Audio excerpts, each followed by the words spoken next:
Have you heard about and are you prepared for the new communication rules that Amazon is rolling out?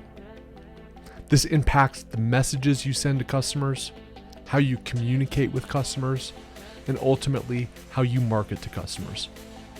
This video will break down all of the changes, what it means for you, and how to keep your Amazon seller account safe. Let's go. I've built and led multiple seven-figure Amazon brands. Now, I'm setting out to share how I did it, with radically transparent and detailed weekly videos. Join the journey with me and break free. Welcome to Heist. Alright guys, welcome back to Heist. Today we are diving into the Amazon communication rules. More specifically, we're going to dive into the rules that were announced back in September 2020 that are going into effect a couple days from the shooting of this video on November 3rd, 2020. So for any date beyond that, this video will be very critical so you understand how you can speak to customers, when you can communicate with customers, and what are the rules, guidelines that you need to know so you keep your account safe, you avoid getting suspensions, and you avoid any account health hits. So this is just a scan of the actual communication guidelines from Amazon's own mouth and from their website. I'm going to leave a link to this in the description below if you need access to it. But this is the document. It's a couple pages long.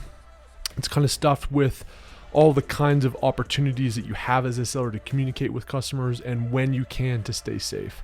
In this video, I'm going to break down using a little bit more of a clean view on what you need to know. Also, stay through to the end. I'm going to walk through exactly how I currently send messages before this new communication change, including how I outlined it in one of the review strategy videos I've done on this channel. But more importantly, what I personally am going to do next after November 3rd and beyond, and whether or not you want to do that is kind of up to you. There's some risk tolerance things that you'll need to evaluate. So let's dive in and look at what the changes are. So first of all, there's two kinds of messages that are allowed. The first is permitted messages. These are types of communications that are deemed necessary to complete an order. And there's really two instances when you can communicate with a customer in these circumstances of a necessary permitted message. The first is a problem with an order message. So if a seller is having an issue fulfilling the buyer's order in a timely manner, they will be expected to use messaging to update the customer on these issues. So this is typically going to be in your FBM oriented situations where you've got to communicate to a customer of a delay since you're fulfilling it, not Amazon. The second is return related messages. So returns should be handled in the manage orders section of your Amazon Seller Central page in the event that you need additional information to complete a return or you are offering a partial return. You may use messaging to communicate. So again, this is likely going to be a situation where you've got an FBM related return or issue. So that's kind of category one that's allowed. The second category is proactive permitted messages. I think this is what most of us do as FBA centric sellers on Amazon, which is to, from a marketing and customer experience standpoint, reaching out to customers to improve their customer experience, get in front of negative reviews, and provide some additional content or elements of your brand or product that make the experience better and make your brand better. So proactive permitted messages are messages initiated by the seller that are not in response to a buyer's inquiry. So again, this is a lot of your automated templates that I've gone over in a previous video, which I'll link up above. Here are the reasons where you can use proactive permitted messages. When resolving an issue with order fulfillment, requesting additional information required to complete the order, asking for a return related question, sending an invoice, which is pretty rare, requesting product review and or seller feedback. Again, you can only do this once. So you can either use an automated tool, which I'll get into later, I use Sellerize, or you can send a customer communication triggered in the back end as well.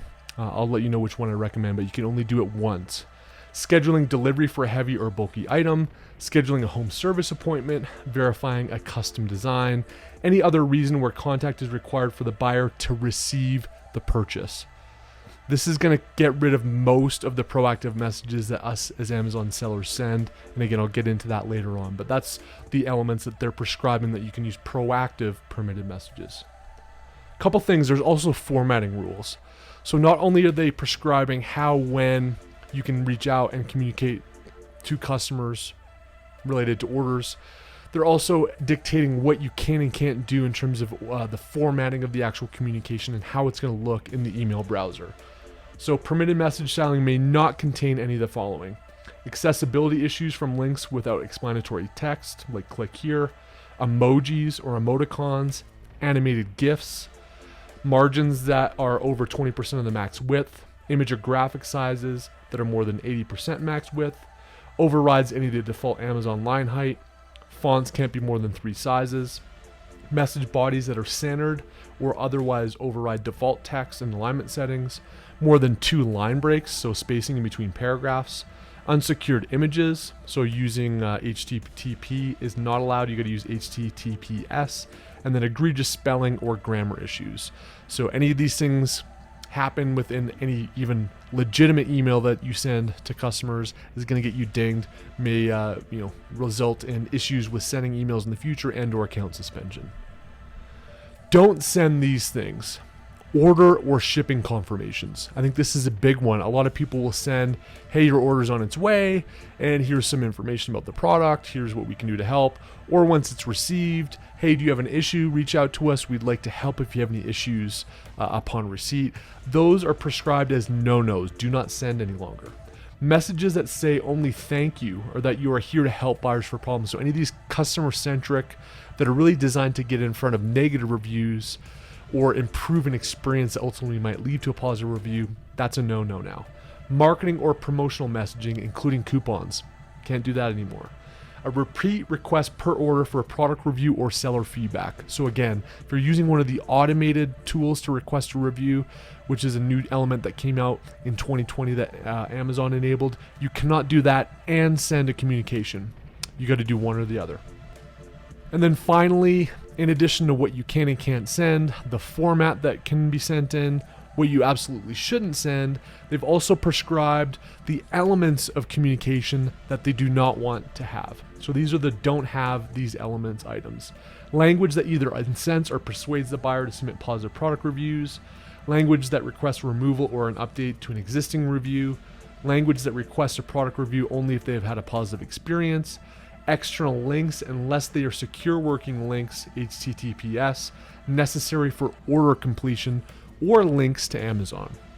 Attachments except for product instructions, warranty information, or invoices. So again, if you've got one of these free ebook PDF type things, you can no longer do that. That's key.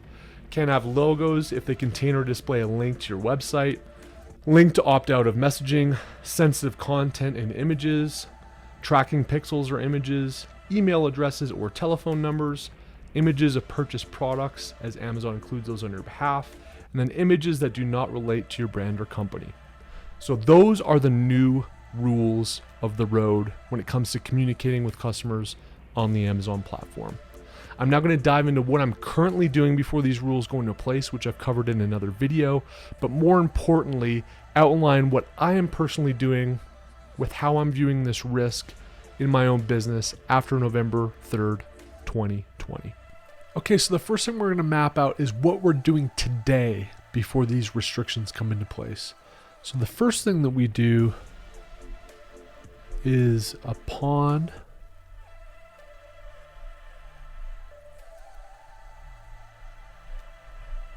shipment, we trigger a message that's usually preemptively providing valuable information for the customer to get in front of how they can best experience the product when they first receive it.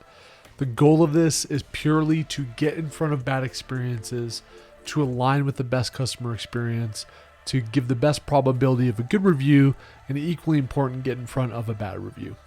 The second thing that we do today is upon receipt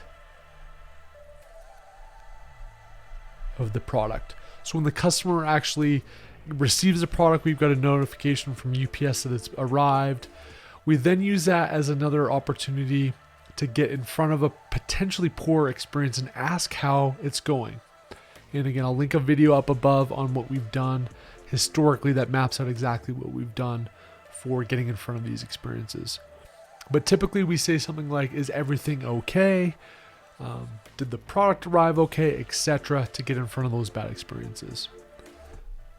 The third thing that we do, which is very event driven, is if a refund or a return is requested.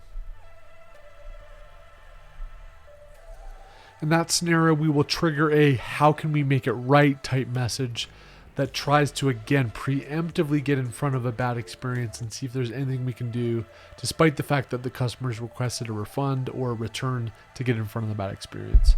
And then throughout this whole process,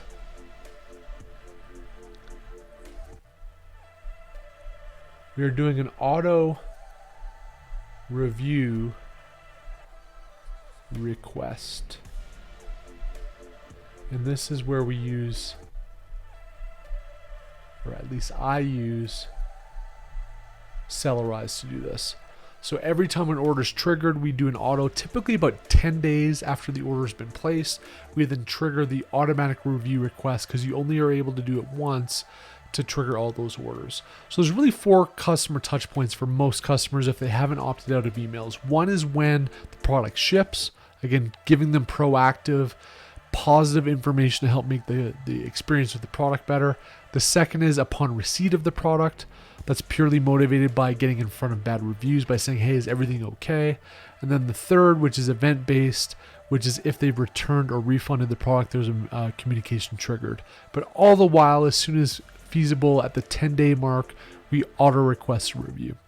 So given all these rules that we've mapped out that go into place November 3rd, 2020 and beyond, what messages am I personally going to use? It's kind of a bummer, guys, but frankly, none of them.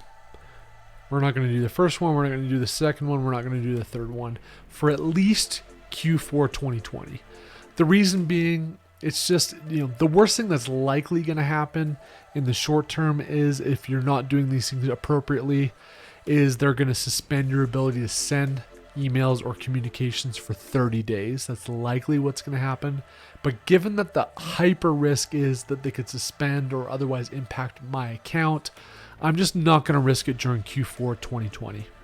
The reason being is there's way more value in the sales potential that I would have for all of my activations than the incremental benefit of each of these communications. So I'm going to sit this one out. I'm going to be on the sidelines, not sending emails for Q4 2020. And when Q1 kicks off, when the dust is settled a little bit, there's a little bit less risk on the table, I might start with doing these refund ones, this third option, the refund return one, and just kind of test it. Potentially, I may do a triggered email upon shipment just to make the experience better.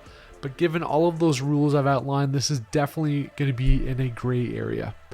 What is not going to change, and what I think is a 15 to 20% at least increase in review rates this entire time, I'm going to be doing this auto review request via Cellarize. That's going to be in place regardless of the situation, and I think that's really what we can count on at this point. That is it for this video, guys. I hope this gives you some insights and tweaks a little bit of the review strategy and the communication protocol strategy with customers, especially after November. Implement this in your business. If you've got a similar risk tolerance to me, you'll probably sit it out for Q4 and maybe test some things in Q1. If you are a risk taker, you may want to dabble in some of these communication approaches even in Q4 after November 3rd. But I don't think it's worth it. And until next time, which is going to be Monday for Mental Game Monday, we will see you again on Heist. Cheers, guys.